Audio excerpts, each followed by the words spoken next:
Hello students, एक बार आपका फिर से स्वागत है आपके YouTube channel study my way में। जैसा कि स्टूडेंट्स हम सब जानते हैं, अभी जो राजस्थान जेई जूनियर इंजीनियर और असिस्टेंट इंजीनियर के जो वैकेंसीज निकली हुई है, तो आई होप हम क्या कर रहे हैं, उसके लिए प्रिपरेशन कर रहे हैं with the help of short notes और शॉर्ट कॉन्सेप्ट्स के थ्रू। अपन क्या कर रहे हैं, जो आपके सब्जेक्ट्स हैं, मैं बात करूँ इलेक्ट्रिकल इंजीनियरिंग के जो अपन सब्जेक्ट्स अभी टेक्निकल में पढ़ रहे हैं, तो आई होप आपको वीडियोस पसंद आ रहे होंगे और चीजें समझ में आ रही होंगी। तो अगर आप कोई स्पेसिफिक अदर कोई टॉपिक भी चाहते हैं तो आप हमें वो भी कमेंट करके बता सकते हैं। तो अभी के मैं बात करूं, आज के वीडियो में अपन पढ़ेंगे पावर सिस्टम, जो अपन ने ऑलरेडी स्टार्ट कर रखा है। ऑलरेडी काफी वीडियोस अपलोडेड हो चुके हैं पावर सिस्टम के भी, नेटवर्क थ्योरी के भी, अलग सब्जेक्ट्स के भी आपको वीडियोस हमारे चैनल पे मिल जाएंगे। आप प्लेलिस्ट में जाके देख सकते हैं, टेक्निकल के भी मिल जाएंगे, नॉन टेक के भी वीडियोज अपलोडेड हो रहे हैं और आगे भी होते रहेंगे। तो हम बात करते हैं आगे अपने पावर सिस्टम के बारे में। तो इससे पहले अपन ने कुछ पावर सिस्टम के बारे में पढ़ा है, तो आई होप समझ में आ रहा होगा। अब अपन आगे बात करते हैं कुछ और टॉपिक्स के बारे में। तो अपन चलते हैं, बात करते हैं प्रॉक्सिमिटी इफेक्ट। आपने कुछ इफेक्ट्स होते हैं पावर सिस्टम के अंदर, जैसे फेरेंटी इफेक्ट। फेरेंटी इफेक्ट मैंने आपको पिछले वीडियो में बता दिया है, तो आई होप आपको समझ में भी आया होगा कि receiving end voltage is greater than sending end voltage क्यों होता है, वो सब मैंने आपको बता दिया। जो चीज एक वीडियो में कवर होगी उसको वापस दोबारा कवर करने का कोई बेनिफिट नहीं है, तो आप वो वीडियोस देख सकते हैं, ठीक है ना। तो ऐसे करके अपन एक एक आगे चलते जा रहे हैं। तो अब मैं बात करूं प्रॉक्सिमिटी इफेक्ट की। तो प्रॉक्सिमिटी इफेक्ट क्या होता है, चलो अब इधर देखिए, मैं बात करता हूं, there are two conductors, this is conductor 1 and this is conductor 2, ठीक है ना। इसके अंदर अपना करंट फ्लो हो रहा है, सपोज मैं बोल दूं I1, और इसके अंदर अपना करंट फ्लो हो रहा है I2। ये क्या है कि ये साथ में ही है, मतलब पास पास में ही है, ज्यादा इनमें डिस्टेंस नहीं है, मतलब मिनिमम बहुत कम डिस्टेंस है, मिनिमम डिस्टेंस है, बहुत ज्यादा डिस्टेंस नहीं है, नॉर्मल डिस्टेंस है, मिनिमम डिस्टेंस है। तो अब क्या होता है कि सपोज मैं बात करूं इस कंडक्टर की, किसकी बात कर रहा हूं, this is our main conductor, और या फिर मैं कहूं लाइव कंडक्टर। ये क्या है, अपना मेन कंडक्टर है, जिससे हम ट्रांसमिशन कर रहे हैं करंट का, या फिर डिस्ट्रीब्यूशन भी कह सकते हैं। तो ये आपका मेन कंडक्टर है। तो इसके अंदर क्या होता है, एक प्रकार का एटीन्यूएटिंग, क्या बोल रहा हूं मैं, एटीन्यूएटिंग फ्लक्स डेवलप हो जाता है। अब एटीन्यूएटिंग फ्लक्स का मतलब क्या है, एटीन्यूएटिंग का मतलब होता है स्टूडेंट कि एक अपोजिशन, एक बैरियर, एक रोक रहा है इसका जो मेन फ्लक्स है उसको फ्लो होने से, तो उसको हमने नाम दिया एटीन्यूएटिंग फ्लक्स। अब कहने का मतलब यह है कि इस कंडक्टर के अंदर, conductor 2 that is the main conductor of our power system और आवर सिस्टम, तो उसके अंदर क्या हो गया, एटीन्यूएटिंग फ्लक्स क्या हो गया, डेवलप हो गया। और एटीन्यूएटिंग फ्लक्स क्या कर रहा है, जो इसका मेन फ्लक्स है उसको क्या कर रहा है, डिस्ट्रॉय कर रहा है, डिस्ट्रॉय कर रहा है, या फिर खत्म करने की कोशिश कर रहा है। तो ये क्यों हुआ, ये इस वजह से हुआ क्योंकि इसके पास में जो इसके नियर बाय में एक दूसरा कंडक्टर था, इस नियर बाय कंडक्टर में करंट फ्लो हो रहा था, और दोनों पास में थे। तो कौन सी फिनोमिना हो गई, इंडक्शन का फिनोमिना होने की वजह से इसके अंदर एक फ्लक्स डेवलप हो गया, और जिसे हमने नाम क्या दिया, एटीन्यूएटिंग फ्लक्स। तो आप मुझे बता पाएंगे कि एटीन्यूएटिंग फ्लक्स किसकी वजह से हुआ, due to this another conductor which is lying parallel to that conductor। तो ये बात मैंने यहां लिखने की कोशिश की है, the attenuating flux in a conductor is caused by the current of the other nearby conductor, ठीक है ना।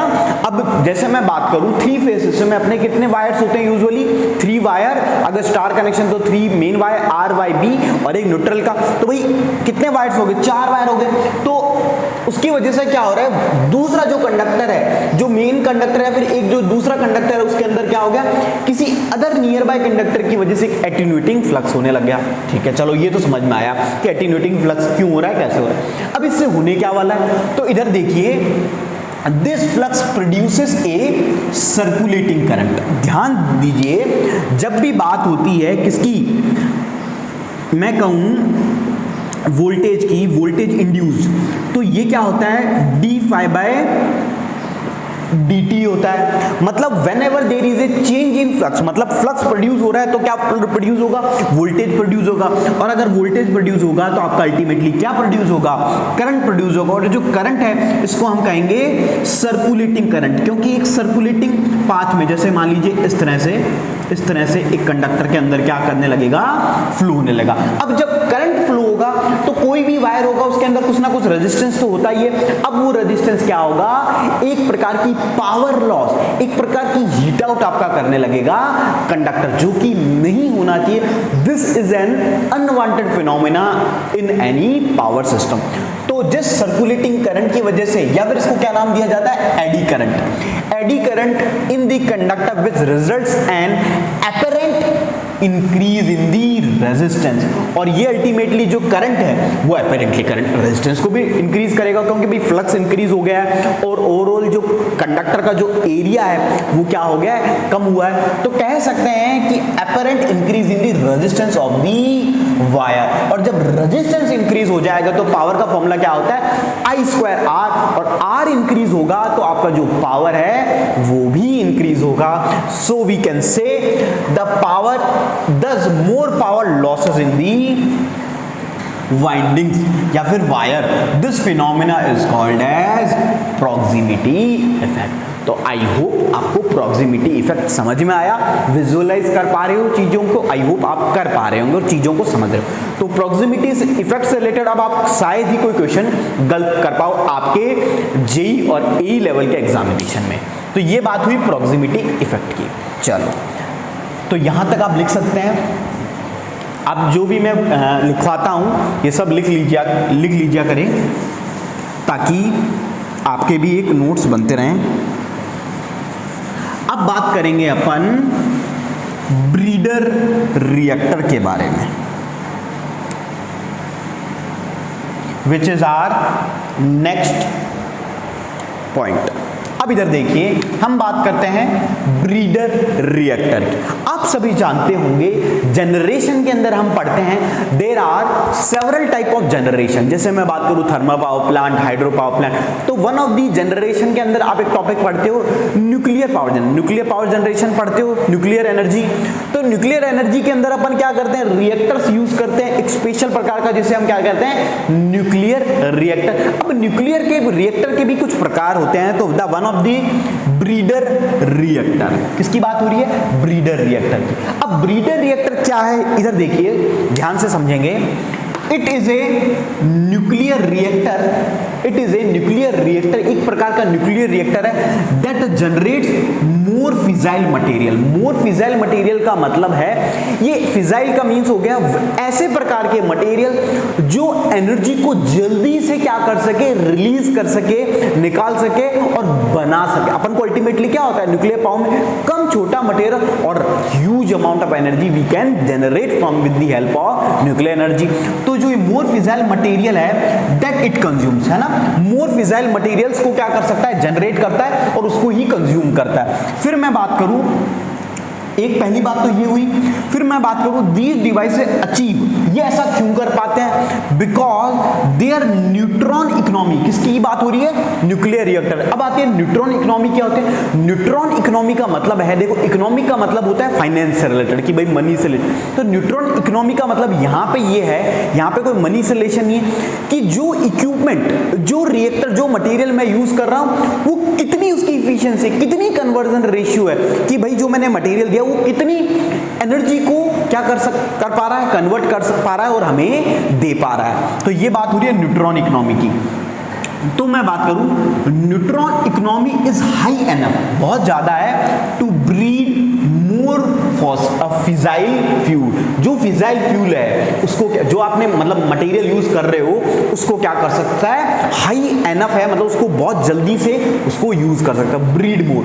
Then they use from the fertile material such as uranium 232 और थोरियम 232। ये अपने क्या नॉर्मल मटेरियल्स होते हैं जो अपन यूज करते हैं, यूरेनियम 232 और थोरियम 232 के भी कंपेयर में ये उसको जल्दी से यूज कर सकता है, किसके अंदर, ब्रीडर रिएक्टर में। तो बात समझ में आई, ब्रीडर रिएक्टर क्या होता है। तो अपन ने यहाँ पे एक दो कॉन्सेप्ट पढ़े, तो आई होप इससे रिलेटेड कोई क्वेश्चन आएगा तो आप गलत नहीं करोगे, ठीक है। अब दूसरी बात आती है, यहां पे लिखा है it's conversion ratio is greater than 1।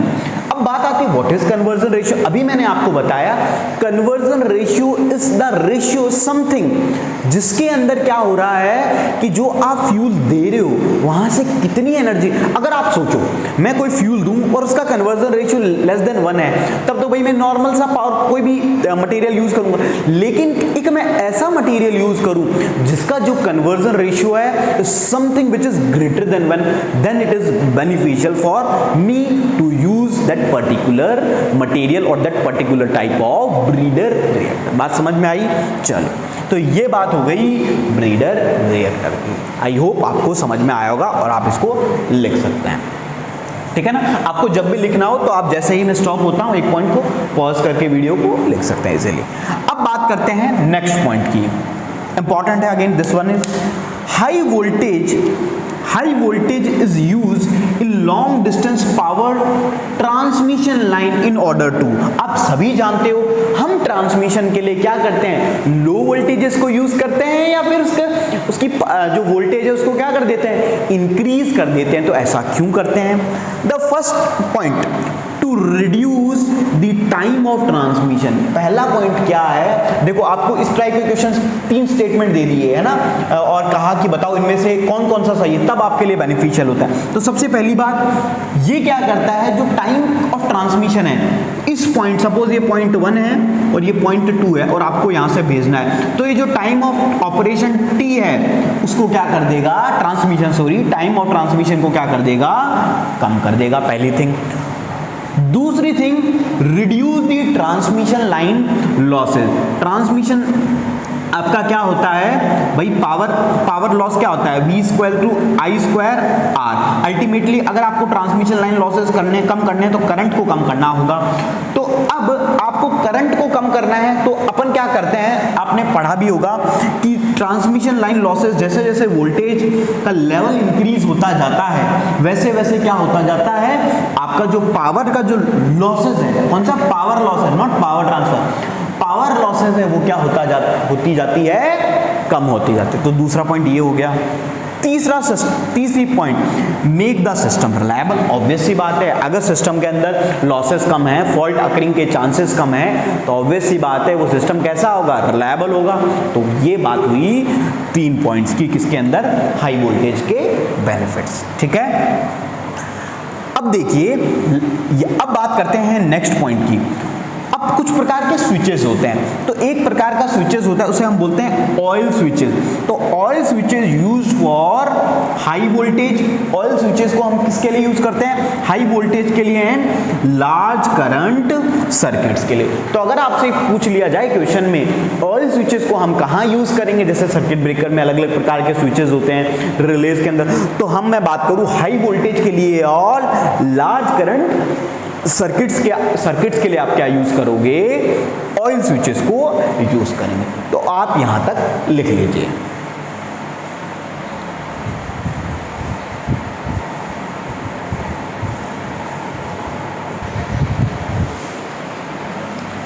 तो आई होप आप लोगों को वहां तक समझ में आया होगा, लिख भी लिया होगा। अब आगे चलते हैं, अपन बात करते हैं नेक्स्ट पॉइंट की तरफ।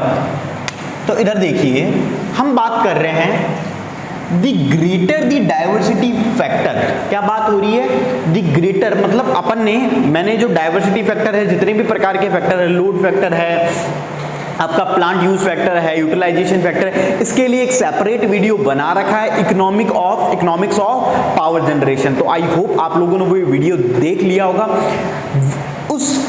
उस एक वीडियो से ऐसा कोई एग्जाम नहीं है हिंदुस्तान का जिससे क्वेश्चन ना आता हो, क्योंकि लोड फैक्टर, डाइवर्सिटी फैक्टर ये एक ऐसा टॉपिक है जिससे क्वेश्चन आना ही आना कंफर्म है। तो अब इधर देखिए, the greater the diversity factor the lesser is the cost of generation of power. कहने का मतलब यह है जितना ज्यादा आपका क्या होगा, डाइवर्सिटी फैक्टर होगा, उतना ही जो कॉस्ट ऑफ जनरेशन है वो क्या होगी, कम होगी। अब ऐसा क्यों होता है उसकी अभी बात करेंगे। Because greater diversity factor means lesser maximum demand. Now lower maximum demand means a lower capacity of the plant which reduces the cost of plant. अब इधर देखिए, समझने की कोशिश करते हैं। इधर बना लिख देता हूं मैं। DF मतलब डाइवर्सिटी फैक्टर, ये क्या होता था? Sum of individual maximum demand upon plant maximum demand या फिर पावर स्टेशन मैक्सिमम डिमांड। ये फॉर्मूला होता था कि जो भी पावर सिस्टम के अंदर अलग अलग प्लांट्स कनेक्टेड है उसका sum of individual maximum demand upon जो प्लांट का मैक्सिमम डिमांड है वो। तो अगर डाइवर्सिटी फैक्टर ज्यादा होगा तो मुझे ये बताएंगे, अगर ये ज्यादा होगा तो प्लांट का जो मैक्सिमम डिमांड है वो पूरे पावर सिस्टम की वो मैक्सिमम डिमांड कम होगी या ज्यादा होगी? ऑब्वियसली क्या होगी? कम। तो यही बात की जा रही है, because greater diversity factor means lesser maximum demand. अब लेसर मैक्सिमम डिमांड होगी, लोअर मैक्सिमम डिमांड मींस से lower capacity of the plant. कहने का मतलब ये है, अगर ये कम होगा तो जो कैपेसिटी है, भाई किसी भी प्लांट की कोई कैपेसिटी होती है, सपोज 50 मेगावाट, 100 मेगावाट, 150 मेगावाट, इस तरीके से। तो जितनी मैक्सिमम डिमांड कम तो उतनी क्या होती जाएगी? कम होती जाएगी, 20। तो कहने का मतलब ये है जो कैपेसिटी है वो क्या होगी? कम होगी। अब जब कम होगी, कोई भी प्लांट है, अगर आपको कोई बड़ा प्लांट लगाना है, सपोज 100 मेगावाट का प्लांट लगाना है, एक प्लांट आपको लगाना है 50 मेगावाट का, तो किसमें कॉस्ट ज्यादा पड़ेगी? ऑब्वियस सी बात है, छोटे के अंदर पड़ेगी। तो हम क्या कह सकते हैं कि जो प्लांट की कैपेसिटी होगी वो कम होगी और इसकी वजह से क्या हो जाएगा? Reduces the cost of overall plant. तो ये बात होती है significance of diversity factor. Although मैंने वहां पे भी आपको कुछ पॉइंट बताया था और यहां पे मैंने आपको अच्छे से क्लियर करवा दिया। तो आपको यहां तक समझ में आया होगा, तो इस पॉइंट को आप लिख लीजिए। फिर आगे चलते हैं।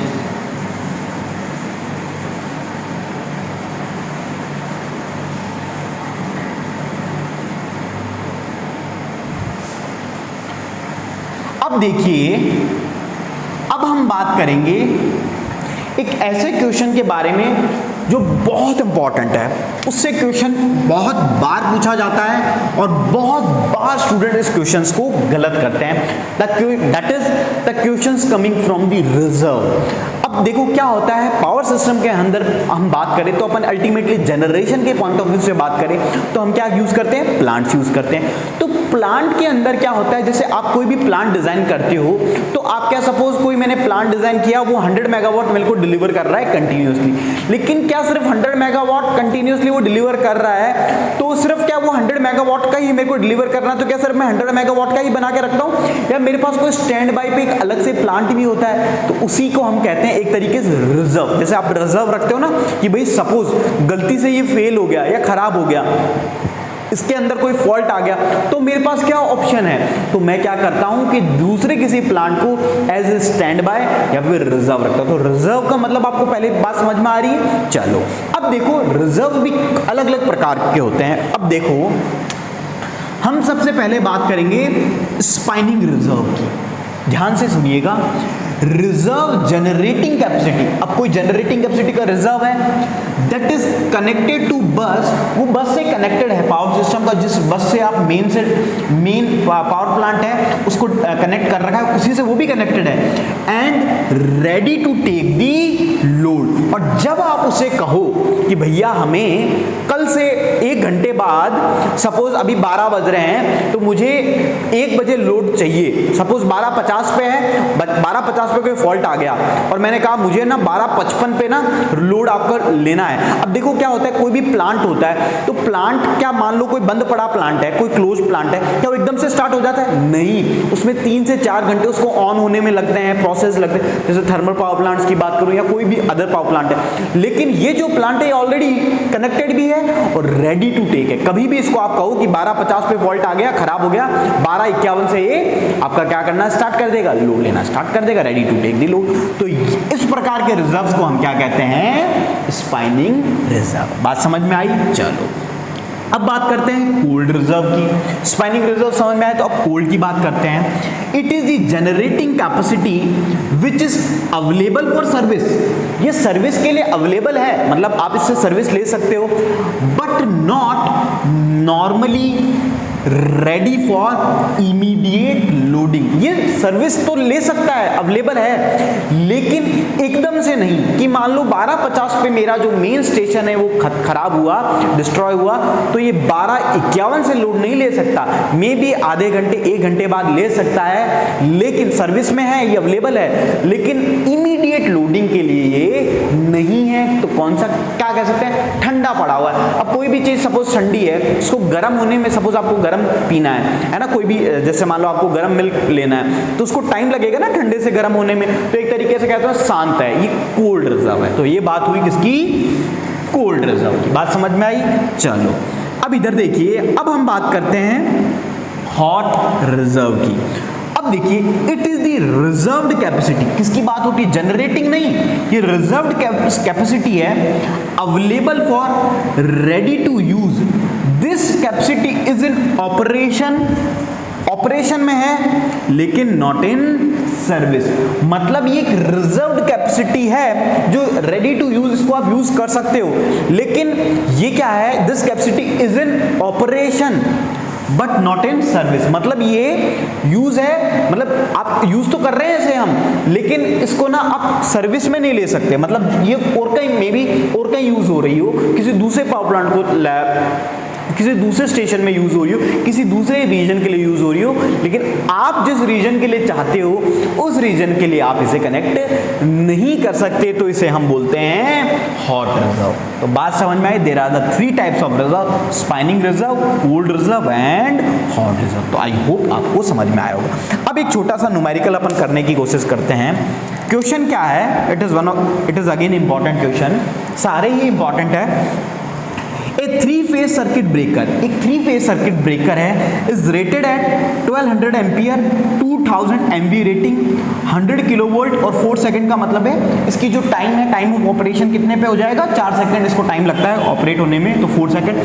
The rated symmetrical breaking current, आपसे क्या पूछा जा रहा है, रेटेड सिमेट्रिकल ब्रेकिंग करंट। अब क्या होता है, जब भी बात होती है रेटिंग्स की, किसकी, सर्किट ब्रेकर की, तो सर्किट ब्रेकर के डिफरेंट टाइप्स ऑफ रेटिंग होती है, अनसिमेट्रिकल करंट की रेटिंग, सिमेट्रिकल करंट की रेटिंग। तो अभी अपन से क्या पूछी जा रही है, रेटेड कौन सा करंट, सिमेट्रिकल करंट। तो सिमेट्रिकल करंट जब भी आपसे पूछा जाता है तो आपसे अल्टीमेटली पूछा जा रहा है कि आपको क्या निकालना है, लाइन करंट निकालना है। क्या निकालना है, लाइन करंट निकालना है। चलो अब गिवन क्या है, रेटेड करंट MVA और वोल्टेज भी गिवन है, कितनी है, 100 किलो वोल्ट।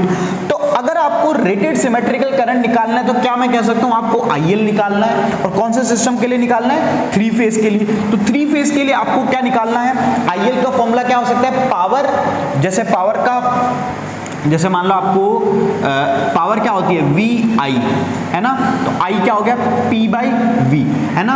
और अगर आपको रेटेड निकालना है तो रेटेड मतलब यहाँ पे लाइन करंट की बात हो रही है, तो कौन सा टर्म आ जाएगा, √3 का। तो आपका फॉर्मूला क्या बन जाएगा, P/√3 × V। तो अब यहाँ पे ये क्या है, power 2000 MVA, 2000 × 10⁶ upon line current निकालना है तो √3 × 100 किलो वोल्ट, तो 10⁻3। इसको सॉल्व करेंगे तो आपका आंसर इतना आ जाएगा 11.5 किलो एम्पियर, इसके अप्रॉक्स आपका आंसर आ जाएगा। तो आई होप आप अब इस प्रकार का जो क्वेश्चन है उसको कर पाओगे। तो ये बात हुई अपनी इतने कॉन्सेप्ट की। तो आज के वीडियो में अपन इतना ही रखते हैं। तो आई होप आपको वीडियो समझ में आ रहे होंगे, कॉन्सेप्ट समझ में आ रहे होंगे, द वे ऑफ टीचिंग भी अच्छी लग रही होगी। तो अगर आपको वीडियो अच्छा लगता है तो हमें कमेंट करके जरूर बताइए और लाइक कर दीजिए, और कोई भी स्टूडेंट जिनको नीड हो उन्हें आप शेयर भी कर सकते हैं। Thank you for watching our video.